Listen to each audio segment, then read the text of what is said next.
Hi there, and welcome back to the Rangers News YouTube channel. It's Jordan Carlisle here, still alongside Cammy Willis. How you doing? And after a rundown of how everything went south in 2020, we're going to talk about something that's been south for most of the season. Refereeing standards, which have been costly time and time again in a team that we've already made clear is underperforming significantly in this half of the season, but has also been on the wrong end of some refereeing howlers. Latest of which against Livingston, we see Gers coming out afterwards and passing on the message that the referee, I think it was Ewan Anderson, said to Connor Goldson that he couldn't give a handball in the area because of the conditions, and that they had played a factor, and the fact that the Livy defender almost caught it was not overly relevant. It's a mind-blowing statement, really. Mind-blown. We also saw Morelos be incorrectly flagged offside for a perfectly legitimate goal. A guy who's probably struggling a bit for confidence at the minute. You know, it was a nicely taken finish. It was chalked off, and it made the closing stages quite tense. And we have Canberra, who was marginal, but we think was probably offside. So another week where, we actually go back to Killy as well, and we can talk about Morelos' goal being chalked off. That, you know, the more you look at it, was probably perfectly legitimate. You've Gary Dicker, who's getting a second yellow for not getting a second yellow for simulation. Big decisions that Kilmarnock would have been down to 10 men with plenty of the game to go there, and big decisions that have cost us. As well. Yeah. So we're just going to sort of go through that and what Rangers can do really in the face of this to try and turn it around, or is there nothing we can do? Is this the sort of thing that we need to play so well that this is not a factor? It's really difficult to say because, I mean, after the League Cup final, obviously they released the thing about VAR. I mean, I remember at the time discussing VAR and whether or not I was a fan of it, and I distinctly remember being on the fence, but I think I've climbed down off the fence now.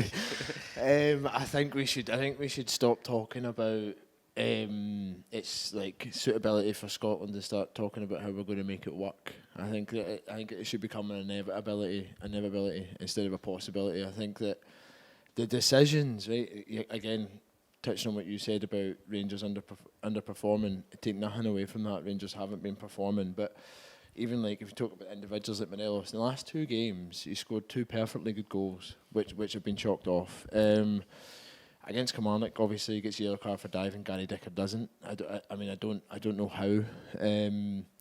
He also got pushed a similar kind of shove. It was actually worse than the one that he gets accused of for his goal. He doesn't get the penalty. The thing against Livingston, right, and how it was so kind of dangerous, it kind of proved it when Lyndon Dykes hit the post, because he never gave the penalty, and he's seen it. He's about 5 yards away. He doesn't give it, and he gives that explanation from it, which is mind-boggling.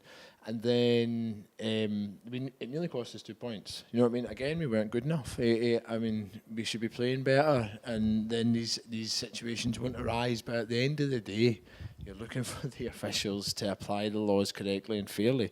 Just because Rangers might be a technically better team than a Kilmarnock or a Livingston doesn't mean that they get to bend the rules in order to compete. And it's notorious with the likes of Aberdeen.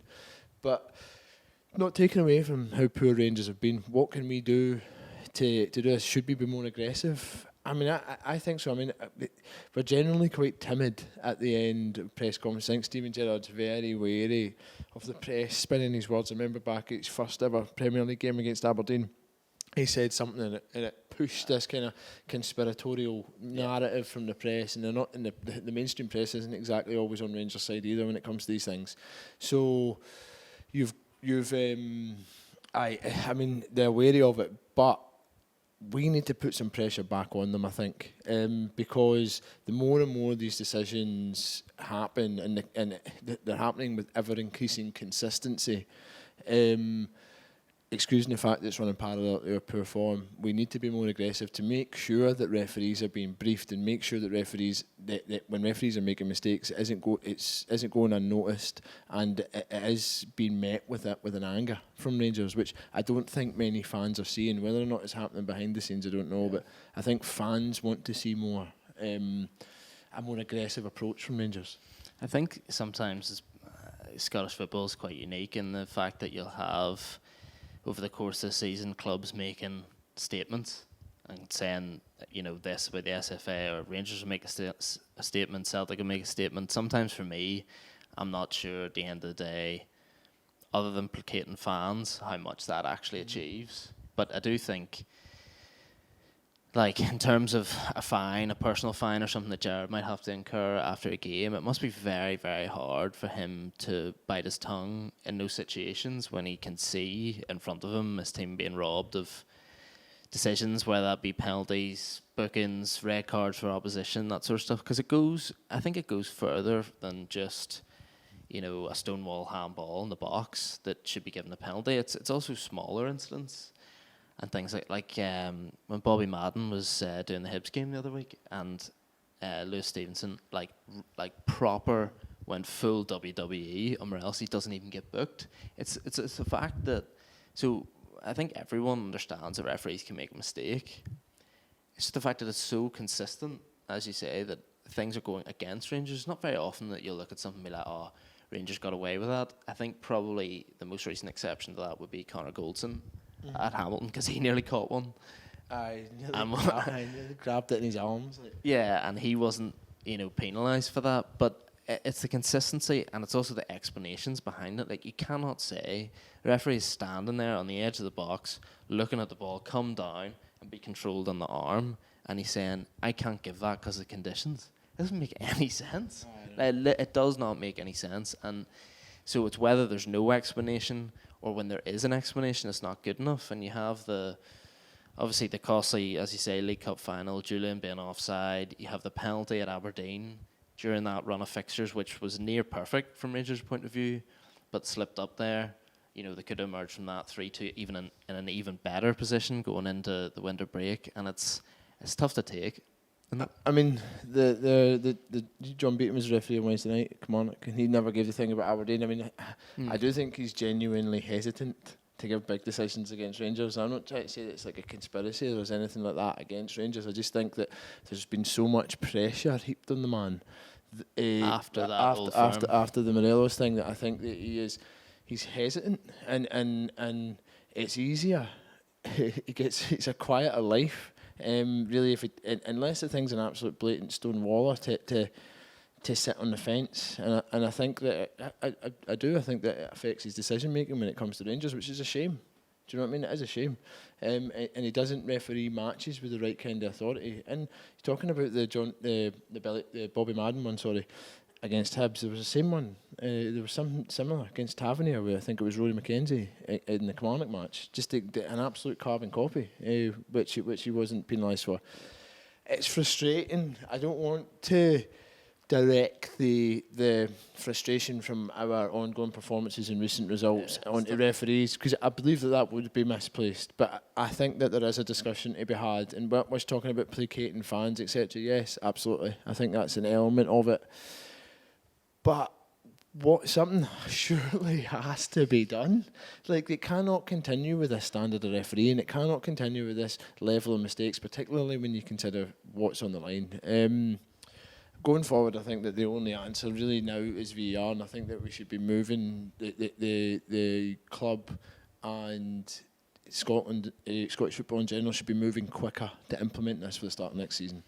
Well, I think I'm not sure. My stuff in VAR probably hasn't changed that much since the League Cup final, in that I think it should be in those big games. And I understand, and you're saying about the trying to take the financial thing away from it. I just don't understand how smaller clubs and stuff. I think it'll be a big thing, and certainly not the VAR that's in England, because that just makes everyone hate each other even more. And bringing that up here would just Match changing decisions though, like Yeah. red cards, penalties, offside goals. That's all you need it for. You just need a screen at the side of the pitch. The referee just goes up. There doesn't need to be a screen and the thing that tells fans the referee can just do a hand signal as he would anything else. Just a television at the side of the pitch that the referee goes up and looks at the decision again. How is that so difficult? Well, see, that's sense would prevail in that situation, but why is that so difficult? It can't. It's currently not prevailing in doesn't England. So but the chances of it being implemented well here is it doesn't need to be, it's outrageous. It doesn't need to be 20 wee guys in a van outside New Douglas Park, right?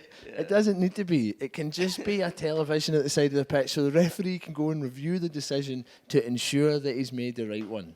Do you know what I mean? It doesn't have to be so complex and layered. Yeah. For me, that's a simple and streamlined way to do it in Scotland. I don't understand why anyone would be against it. At the end of the day, if you're just putting the decision down to the referee anyway, it's in his hands anyway. Aye. So if you've given him a little television to be able to review decisions, then... And then, he cannot go to the screen and see him controlling the ball with his arm and say that's not a penalty because of the wind, because you just can't do that.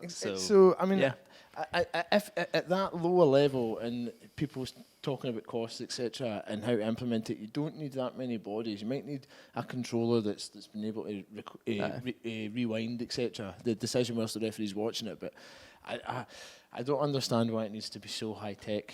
Do you know what I mean? I just think give them assistance going into next season. Make sure that it's, without lack of a better term, a level playing field, but make sure that everybody, decisions are clarified and that, we stop this kind of hoorah and this nonsense afterwards about people deciding decisions, asking what school they went to, all this nonsense, right? See if we just had...